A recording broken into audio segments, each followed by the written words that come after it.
All right, Algebra 1. So we are going to do a few lessons in Chapter 12 to finish up the year. This particular lesson that we're going to work on is going to be important for next year, whether you take Geometry or Algebra 2. For most of you, that should be that you are taking Geometry next year. We're going to be talking about square roots. Now you might have talked about this a little bit last year in your pre-algebra class, and so it might sound familiar to you, which is great. So our definition up at the top says if b squared equals a, then b is the square root of a. So we have an example there, and we have 3 squared equals 9, and so that means that 3 is the square root of 9. If you can kind of imagine, and it's got that word square root there, how can you get an area of 9? Well, if you drew a square, and I'm doing a terrible job at that, but if you drew a square, each side would be 3 in order for your area to be 9. Likewise, it says that and that should not be an equal sign right there, by the way. That should just be a negative sign. It says -3 is also a square root of 9. So one thing that I like to just kind of say is when you're trying to find a square root, it basically means what number can you multiply times itself twice to get another number. So how can I get a 9? I can do 3 times 3, or I could do -3 times -3. It says all positive real numbers have 2 square roots. You can have a positive square root, which is what we see with this first example. You can also have a negative square root, which is what we see with this example. It says square roots are written with a radical symbol. This is the radical symbol. And it says the number or expression inside the symbol is called the radicand. So whatever you see underneath that radical sign is called the radicand. So that's some vocabulary that we need to know. Now, one thing that you guys got in your packets when you picked those up is you got a page, and I don't have it with me, otherwise I'd show it. You got a page that has square roots up through the square root of 625. So you have the square root of 1, the square root of 4, the square root of 9, the square root of 16, on and on and on until you get to the square root of 625, which equals 25. You need to learn that sheet. I don't want to say memorize, I want to say learn it, because you're going to have to know all of those perfect squares when you get into geometry as well, and into algebra 2, and then whatever math you take after that. And if you're taking it with me, you know that we don't use calculators a whole lot, and the same is going to be true in geometry and in algebra 2. So that sheet, you need to learn it. Put a star beside it, whatever you need to do, but you do need to know those. So we're going to take a look at number 1, and it says the square root of 64, and we're being asked to evaluate it. Now you'll notice that there's no sign in front of it. There's nothing there. That means that we want a positive answer. So basically what this means, when it says the square root of 64, we are asking ourselves, what number can we multiply times itself twice to get 64? It has to be the same thing multiplied twice. And so that answer would be 8. Now if we look at number 2, there is a slight difference, and that is that in front of the radical sign is the negative. That means that the answer that we get is going to be negative. So this is going to be an example of finding the negative square root. So we're just going to change that answer from a positive 8 to a negative 8 because there's that negative sign out front. Now looking at number 3, this is a sign that you might not have seen before. It's called the plus or minus sign. And we call it that because it has a plus and it has a minus. So that means you're looking for 2 answers. You want a positive answer and you want a negative answer. And again, we would read that as plus or minus. All right, so this answer is still going to be 8, but it's going to be plus or minus 8. In other words, we have 2 answers. We have a positive 8 and we have a negative 8. Number 4, the square root of 0. What can we multiply times itself twice to get 0? That's pretty easy. That would just be a big fat 0. All right, now, of course, you know I'm going to throw in fractions because I like fractions. But what I want to remind you is I don't want you to get overwhelmed by fractions. Look at each part of the fraction separately. So look at the numerator and then look at the denominator. So number 5, there's no sign in front of the radical. That lets me know that we want a positive answer. So I'm going to start by looking at the numerator, which is 225. So I want to know what the square root of 225 is. In other words, what number can I multiply times itself twice to get 225? And if I already know those square roots from that piece of paper, I know that that is 15. And then I want to do the same thing for the denominator. So I would ask myself, what's the square root of 169? Again, in other words, what number can we multiply times itself twice to get 169? And that answer is 13. So our answer is positive 15 over 13. Again, you just take a look at each part of that fraction separately. Now number 6, we see the plus or minus sign, so I already know I'm going to have plus or minus in my answer. Now I'm going to look at each part separately. Square root of 64. Again, if I know all of those square roots from that piece of paper, that's 8. And in the denominator, the square root of 289, that is 17. So our final answer is plus or minus 8 over 17. Now number 7 looks different, doesn't it? Because this time we have the negative sign underneath the radical instead of in front of the radical. So let's think this one through. What can we multiply times itself 2 times to get negative 16? Well, usually when I do this lesson, a lot of students tell me the answer is negative 4. So let's check that out. If we multiply negative 4 times itself twice, do we get negative 16? No, because a negative times a negative is a positive. So negative 4 is not going to work. Well, what about just plain old 4? 4 times 4, is that negative 16? Definitely not. That is positive 16. At this point, students would say, well, can't we use a positive and a negative to get negative 16? You sure can, but the problem is that the definition of a square root means that I want to multiply the same number by itself twice, and these are not the same number. And so for this particular problem, we're going to say undefined. You can't do it. You cannot multiply any real number times itself 2 times to get a negative 16. So that is undefined. So that might give you a little hint. We're not going to be dealing with negatives underneath the radical. Now, if you see that, for right now, you're going to say undefined. When you get to Algebra 2, you will actually learn what do we do if there's a negative under there. But for right now, it's not going to be an issue. It's going to be undefined. Number 8, we have a negative sign out front, so we already know that our answer is going to be a negative answer. The square root of 625 is 25. The square root of 9 is 3, so our answer is negative 25 over 3. Now you may have already heard me use the phrase perfect square as this video has been going on.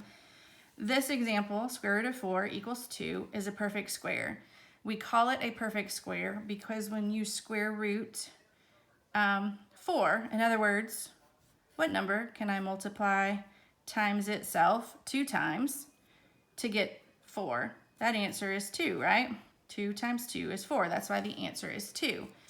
It's called a perfect square because this answer is an integer. But if you look down here, the square root of 6, and this is where a lot of students want to say, well, it's 3, right? Well, no, because 3 times 3 would not be 6. 3 times 3 would be 9. Can we come up with an integer that when we multiply it by itself twice, it's going to give us 6?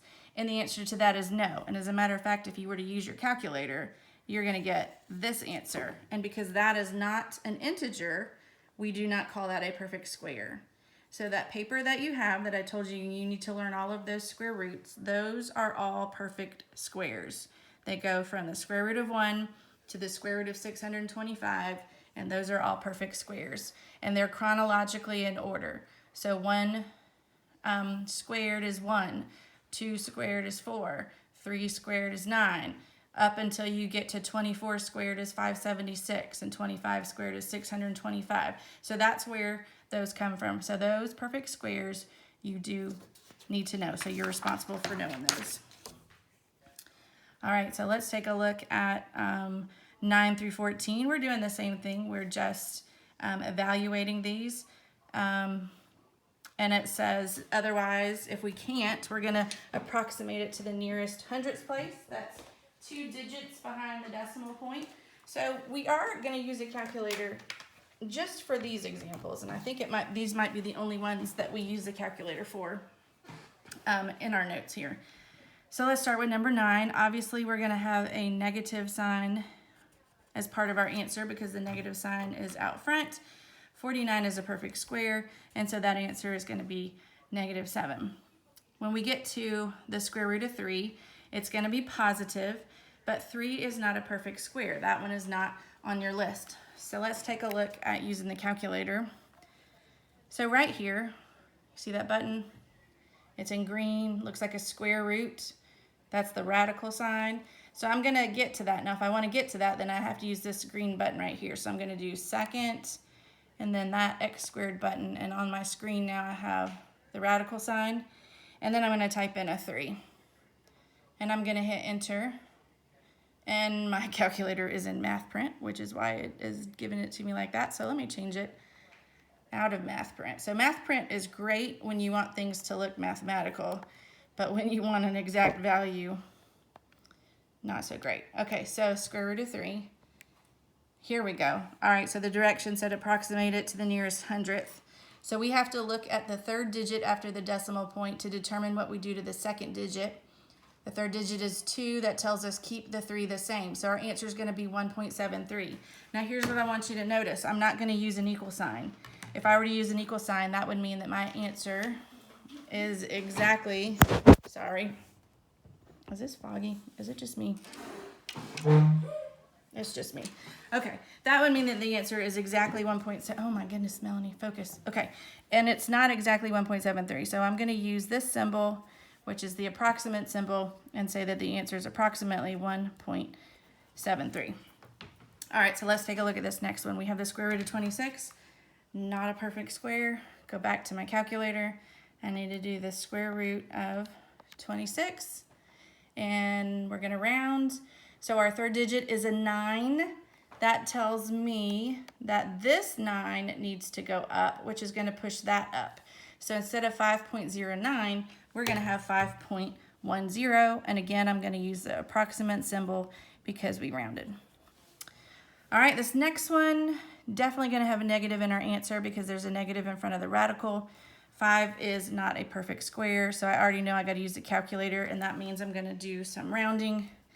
And I already put the negative on my paper, so I don't need to type it in the calculator. So I'm going to put on my paper -2.24 because the 6 is bumping that 3 up to a 4. So -2.24. All right, number 13. This one's a perfect square. The answer is going to be negative because we have a negative out front, and I'm going to use an equal sign because I'm not rounding. So the answer is going to be -9.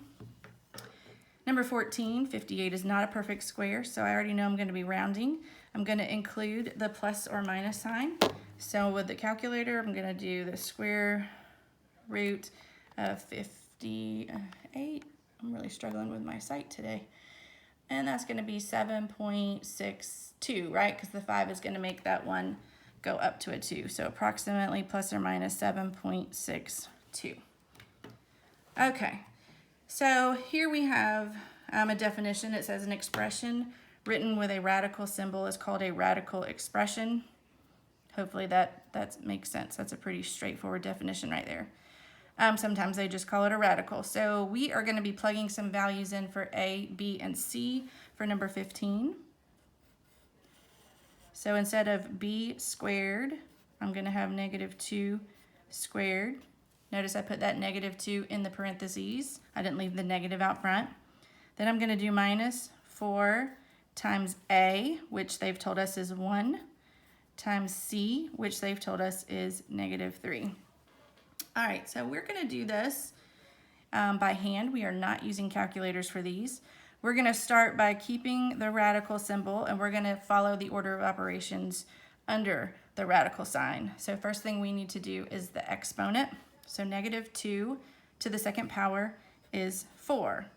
And then after we do that, we're going to continue to follow the order of operations, which then is taking care of this part back here. All of those numbers are being multiplied together. So we still have the 4 right there, bringing it down. Now I'm going to multiply -4 times +1 times -3, which is going to give me a positive 12. And because it's a positive 12, I'm going to put plus 12, which gives me the square root of 16, and that is a perfect square. That is equal to 4. So again, we're plugging numbers in, we're following the order of operations, and the only thing new that's happening is at the end, we knew that this was a perfect square and that it equals 4. So we're doing the same thing for the next couple problems. So let's move on to this next one together. So for B, we're gonna plug in a 3. For A, we're plugging in a 2. And for C, we are plugging in a -5. So let's start with the exponent. 3 to the second power is 9.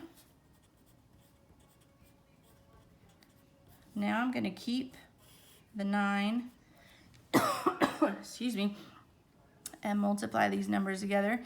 -4 times 2 is -8. -8 times -5 is positive 40, so I'm going to put plus 40. That turns into the square root of 49, which is a perfect square of 7. All right, next one still has those same directions, so we're going to have 8 squared minus 4 times -1 times 20. So let's start with the exponent. 8 squared is 64. Now we're going to continue the order of operations, and we are going to take care of the multiplication next. So we're going to be multiplying -4 times -1, which is 4, and 4 times 20 is 80, so I'm going to put plus 80.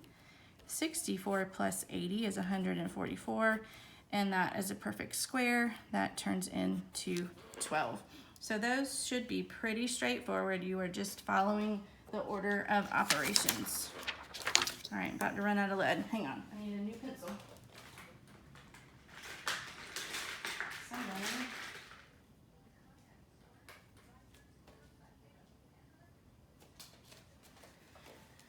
All right, new pencil, here we go. Next part says solve the equation.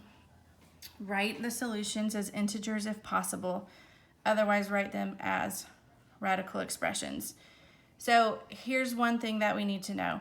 When it says to write it as an integer if possible, and if you can't write it as a radical, that means if I have the square root of 48, which I know is not a perfect square, then I am not going to use my calculator.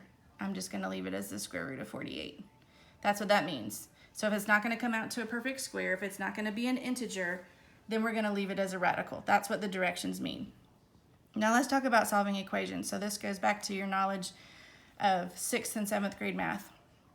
Remember, with a basic equation, if you see addition, what's the opposite of addition? Well, the opposite is subtraction. Or if you see subtraction, the opposite is addition. So whatever you see, you do the opposite of. Same thing happens with multiplication.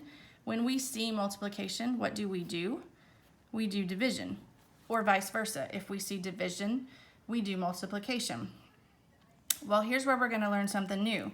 When we see something squared, we're going to do the opposite of that, which is to square root. Those two things are opposites. They are inverses of each other. They undo one another. So when I see something raised to the second power, to get rid of the second power, I'm going to square root it. Now here's the really important part that you want to write down in your notes. So write this down as I'm writing it down. Anytime you square root both sides of an equation. So not just that you see a square root, But when you are physically writing a radical on each side because you're solving an equation, you must, underline must, and underlined it twice. You must include the plus or minus sign in your answer. That is a rule that we need to know. So as we are solving these equations, if we square root both sides of an equation, because whatever you do to one side, you have to do to the other, remember that basic rule in math, then we must include plus or minus in our answer. So let's see how this would look. Number 18, we have x squared equals 4. Our goal is to solve for x. So I see a squared. I know that a square root will undo it. So I'm going to square root. But remember the golden rule of math. Whatever you do to one side, you must do to the other. And that brings in this rule right here. Because we square rooted both sides, in other words, because we wrote that radical on each side, we have to include plus or minus in our answer. Now you'll notice over here on the left, I just now have x, because remember, the square root and the squared get rid of each other. So the square root sign and the squared sign have undone each other. That's why I just brought down an x. And on the other side, I have a plus or minus because I square rooted both sides. And the square root of 4 is a perfect square. It is 2. So our answer is x equals plus or minus 2. Now let's take a look at number 19. I want k, not k squared. So what do I know? What did we learn today? To get rid of a squared, I need a square root. But whatever I do to one side, I have to do to the other. The square root sign and the squared cancel each other out. So now we just have k. On the other side, I have to include plus or minus because I square rooted both sides. And 7 is not a perfect square. So remember, according to the directions, we don't get to use a calculator. It says if it's not going to be an integer, leave it as a radical. So I'm going to say that k is equal to plus or minus the square root of 7. I'm going to leave it as that. Now number 20 is a little bit different because before we can worry about the squared, we're first going to get rid of the 2. The 2 is joined to the m squared by multiplication. What's the opposite of multiplication? That's division. So I'm going to divide both sides by 2. Now I have m squared equals 11. But I don't want m squared. I just want a plain old m. So if I want to get rid of the squared, I need to square root. But whatever I do to one side, I have to do to the other. The square root and the squared are going to cancel each other out, which would just leave us with m. I need to include plus or minus because I square rooted both sides. And 11 is not a perfect square, so I'm going to leave it as the square root of 11. So I get m equals plus or minus the square root of 11. Same idea for number 21. First thing I want to do is get rid of the 4. The 4 is joined to the g squared by multiplication, so I'm going to do the opposite, which is division. So I have g squared equals 81 over 4. I want to get rid of the squared, so I know that means I have to square root. Whatever I do to one side, I have to do to the other. So on the left side, I now just have g. On the right side, I have to include a plus or minus. So here, I have the square root of 81 over 4. We dealt with fractions earlier today. Remember, we said that we're going to look at each part of the fraction separately. So in the top, the square root of 81 is 9. In the bottom, the square root of 4 is 2. So our answer is that g is equal to plus or minus 9 over 2. All right, let's try number 22. Again, we want p, so I have to square root, and I have to do both sides. Now I know that when I do both sides, that means I have plus or minus. The square root of 0 is 0. But what do you know about 0? 0 is a neutral number. 0 is not positive or negative. And so for this particular problem, and this is going to be the one circumstance, you're just going to have p equals 0. You will not include plus or minus in your answer because 0 is not positive or negative. It can only be just a neutral 0. So this would be the one exclusion to that rule. You won't include it in your final answer. Number 23, we want to get h by itself. So I got a square root. Whatever I do to one side, I'm going to do to the other side. So over here, the square root and the squared cancel each other out. So I get h. On this side, what's different? Well, there's that negative underneath. Now remember, what did we say happens if there's a negative underneath? We said that that was going to be undefined. So because this is solving an equation, if that is undefined, then that means we don't have any solutions. So we're going to say that our answer here is no solution. Why? Because h was undefined. And so that means that there's no solution to this problem. All right, number 24, we got to get rid of that 25. It's multiplied times the m squared, so we're going to divide it on over. So we have m squared equals 4 over 25. We need to get rid of the squared, so we're going to square root. Because we're square rooting, we're going to include plus or minus. Square root of 4 in the numerator is 2. The square root of 25 in the denominator is 5, and so our answer is that m is plus or minus 2/5. All right, 25. We're going to start by dividing both sides by 7. So we have g squared equals 2. We need to get rid of the squared, so we're going to square root each side, which means we're going to include plus or minus in our answer. 2 is not a perfect square, so we're going to leave it as the square root of 2. And so our final answer is that g is equal to plus or minus the square root of 2. All right, we're going to continue with these for the last 4 examples, but now we have some addition and subtraction going on as well. So just like with a normal equation, right now our goal is to get d squared by itself. Eventually we just want d, but for right now let's focus on d squared. What's the first thing I need to get rid of? First thing I need to do is get rid of the minus 48. So what's opposite from subtraction? That would be addition. So we are going to add 48 to each side. So we have 3d squared equals 48.